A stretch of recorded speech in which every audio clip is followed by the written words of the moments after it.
I reckon I can just be a trustin' in something that's a heap bigger than I be. Alvin York's daring actions made him a national hero, but the final years of his life were more tragic than anything he experienced during the war. Most accounts of Alvin York present a man who embodies his humble beginnings. The stories show him to be a simple mountain man who believed in faith, justice, and his country. As is often the case, the truth about the man is somewhere in the middle. He did believe in faith, justice, and his country, though that does not mean he didn't have his flaws. Alvin York lived a life that few people in America can relate to today. Born at the end of 1887, he was the third child of William and Mary York. The Yorks would go on to have 11 children, all of which they raised in their two-room log cabin, in a part of rural Tennessee that is now known as the Pall Mall area. Sadly, York's childhood bore little resemblance to a childhood at all. Alvin York was raised in extreme poverty. Although he did attend school, it was only for a handful of months. His parents needed him and his brothers at home. York grew up farming, fishing, and hunting to support his family. To York, these things were simply part of everyday life. He had no idea that they would be the very skills to save his life and the lives of others. In November 1911, York's father passed away. His two elder brothers had married, leaving to start families of their own. So, at the age of 25, York became the main provider for his mother and remaining siblings. Reports state that he worked as a blacksmith, a logger, and in railroad construction to provide for his family. His sense of loyalty ran deep, and so did his vices. York was, by some reports, a violent alcoholic. When you spent all week working hard for the sake of your family, it only made sense that you filled your weekend with a little drink. However, for York, little was not in his vocabulary. He drank a lot, and he got into fights. These fights went so far that at one point his best friend didn't survive one. York needed a change to avoid a similar fate. Church was a regular fixture in York's life from a young age. However, for many years, people could question the authenticity of York's devotion. He may have led hymn singing, but he also claimed to have attended church as it gave him a chance to flirt with his favorite girl. He might have continued in that mindset if it weren't for a fateful meeting as 1914 came to a close. York attended a revival meeting in January of 1915 that changed his life forever. The visiting preacher spoke with such conviction that for York he felt as if lightning struck his soul. He changed his entire life, replacing drink and fights for sermons. He even became an assistant pastor. However, something else was rolling across Europe closer and closer to the USA. For most of the world, World War I started in July 1914. However, the United States avoided the conflict for some time longer. York managed to enjoy 2 years of faith and peace before the United States declared war on Germany in April 1917. York had left conflict in his past. In his words, "I didn't want to go and kill. I believed in my Bible." Following the declaration against Germany, President Woodrow Wilson signed the Selective Draft Act into law in May 1917. This required all men aged 21 to 30 to register for the draft. Alvin York was 29. On June 5th, 1917, York registered, though against his will. When asked if he claimed exemption from the draft, York wrote, "Yes, don't want to fight." Although York was very clear about his desires, not wanting to fight did not equate to a reason to be exempt from fighting in the eyes of the United States government. They denied his attempt to be a conscientious objector and freed from the draft. York appealed. Despite York's initial draft form existing, and a record of York filling out a form to be a conscientious objector, York told a different story. In a diary that he kept during the conflict, York stated that both his pastor and mother attempted to get him exempt from the draft, but York himself never signed those. In later years, he would go on to deny ever wanting to dodge draft. Regardless, York found himself in service and ended up at the training camp in Atlanta, Georgia, Camp Gordon. However, he was still troubled. He made a vow of pacifism which the conflict seemed to go directly against. It was a conversation with two superior officers at Camp Gordon that changed how York viewed himself, the battle, and his faith. The two officers were Captain Edward Courtney Bullock Danforth Jr. and Major G. Edward Buxton. These two men also had their faith to contend with, and they shared their views with York. They cited the Bible, showing that it mentioned aggression, and encouraged it even for a right cause. York changed his stance. He felt that God wanted him to fight, and because of that, he would be safe. York's long battle to avoid the conflict ended in June 1918 when he arrived in France. He, along with his unit, quickly found themselves at the front. Fighting in the largest American operation of World War I, the Meuse-Argonne Offensive. This offensive lasted until the armistice and could have been quite different if it were not for Alvin York. It was October 8th, 1918. York had been on the front for 5 months, and although they had been involved in their share of skirmishes, this was his unit's first taste of a true offensive battle. The goal was to take the Decauville Railroad. The problem was that the Germans had held the area for a long time. They were skirmishing on home turf, and it looked to be a losing battle. The Germans held Hill 223, a large ridge that gave them a distinct tactical advantage. They were positioned above the advancing forces with a nest of machine guns that were not missing their marks. They couldn't tell where enemy fire was coming from, but it hit its mark. York recalled, "Our boys just went down like the long grass before the mowing machine at home." York and his forces were trapped. It seemed that the Allied forces were in an impossible position. There were only 2 options: lay on the ground and wait for Germans to pick them off one by one, or attempt the impossible, take out those guns. Sergeant Harry Parsons, now in charge, made the call. They would send out a group of men to capture the hill and cease the fire. 17 men in total set out from the relative safety of their line, heading towards the danger of German fire. York was one of 3 corporals under the command of Sergeant Early who set out on the seemingly doomed mission. As they crept through the early morning fog, they were left wondering if they were heading towards danger or success. Although one report claims that the group ended up behind enemy lines by accident due to misreading a French map, most reports seem to suggest that this was part of the plan. York and his group crept around the lines to capture the Germans from behind. After a brief skirmish, they succeed in capturing a group of German soldiers, or so they thought. What seemed like a successful mission quickly went south when the captured Germans began to yell for help, drawing attention to their companions. Attention that meant one thing: more fire from the enemy. York recalled, "Those machine guns were spitting fire and cutting down the undergrowth all around me something awful, and the Germans were yelling orders. You never heard such a racket in all your life. There was nothing left to do but fight." The consequences of this attack were immediate. Anywhere from 6 to 9 of the 17 men that had been sent up there were hit immediately, injured or perished. Among them, all 3 of York's fellow commanding officers. York didn't have time to waste. As soon as the machine guns opened fire on me, I began to exchange shots with them. Unlike some of his fellow officers, York had grown up depending on his skills to survive. He had learned how to hunt in the mountains of Tennessee, and it was that marksmanship that he depended on now. He worked his way towards the fire, taking out anyone that happened to get in his way, even though that was the last thing he wanted to do. York had resigned himself to the realities of battle. He understood that his pacifist beliefs could not remain. Still, he tried to spare as many lives as he could. Even as he shot his way through the enemies, he was yelling for them to get down. I didn't want to kill any more than I had to. Still, York understood it was them or him, and they weren't going to spare him without a fight. It seems impossible to imagine now, but York gained ground on the German guns. Moving with an unnatural calm, York was almost at his destination when he was rushed by a group of Germans. York did not cease his attack on the machine guns. The story goes that the German commander unloaded his pistol, but never hit York with a single shot. The commander knew when he'd been beaten. He surrendered on the spot.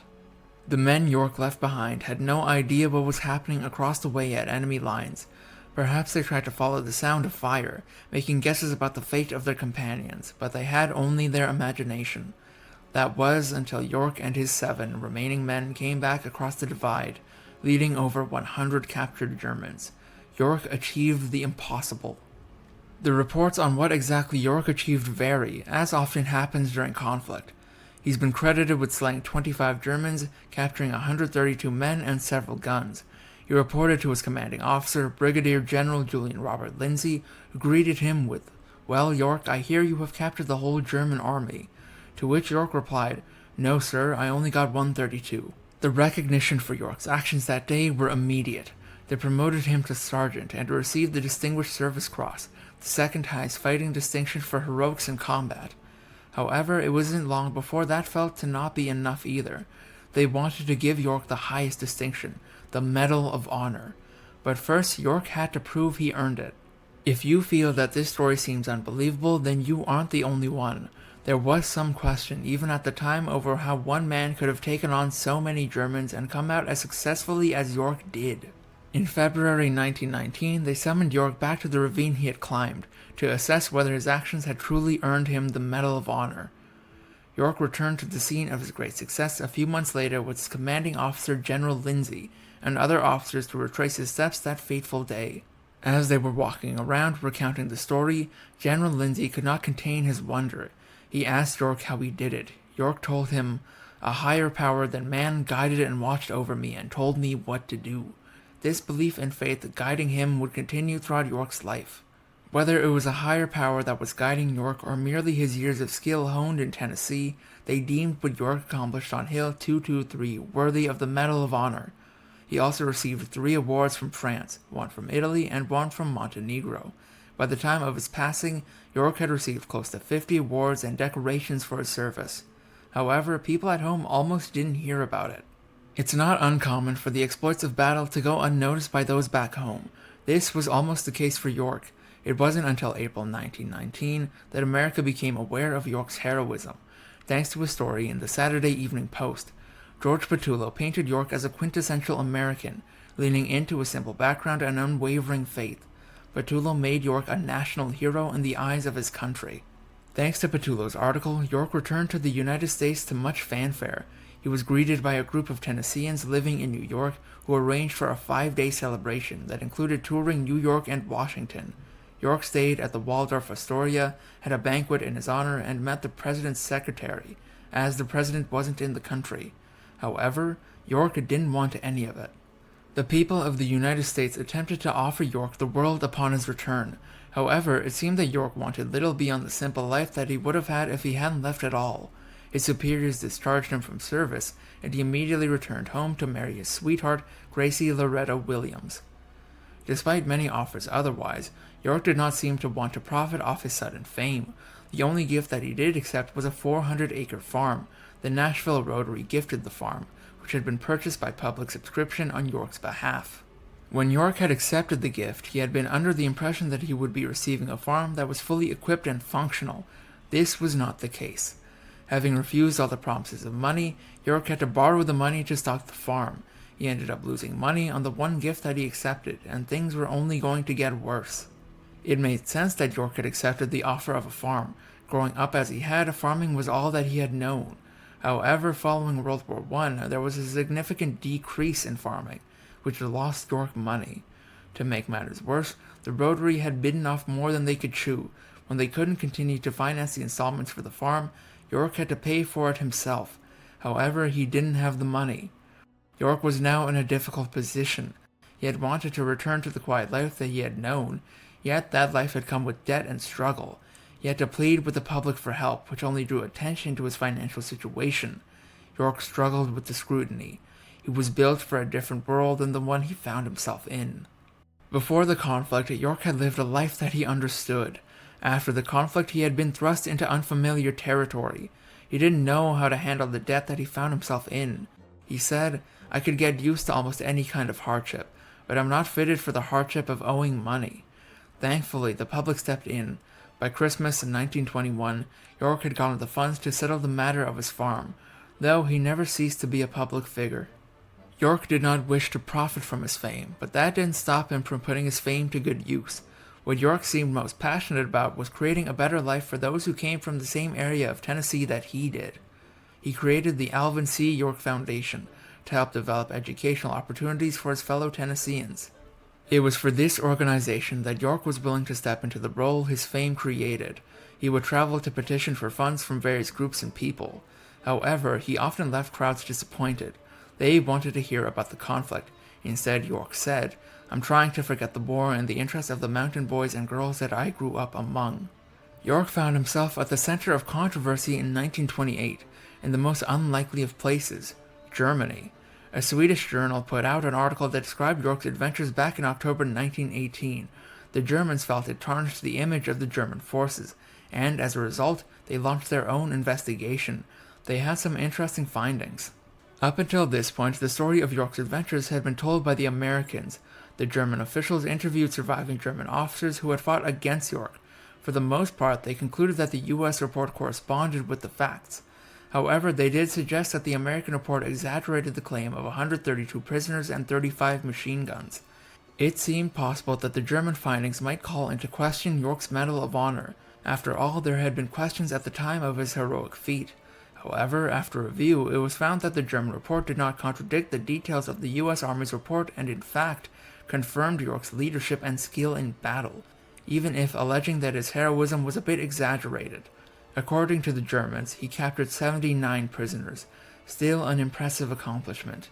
York remained a hero and the American public still wanted to hear from him.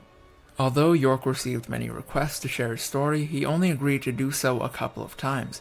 He allowed journalist Sam Cohen to write a biography in 1922.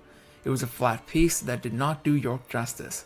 York would try to publish his diaries of the conflict a few years later, but he would not be able to do so without some help. Sometime in the 1920s, York started an unlikely friendship with fellow veteran Tom Scahill. Scahill ghostwrote York's autobiography on York's behalf. The piece was written in first person, with Scahill taking credit as editor. It was well received. Though Hollywood was growing during the 30s and 40s, the pictures were calling. For exclusive perks like early access to new videos, priority replies to your comments, and to have your say on future content, consider becoming a Factinate member. On top of that, your support helps keep the channel going. Click the link in the description for more details. As the rise of moving pictures and Hollywood swept the nation, York received and rejected several offers to create a film of his story.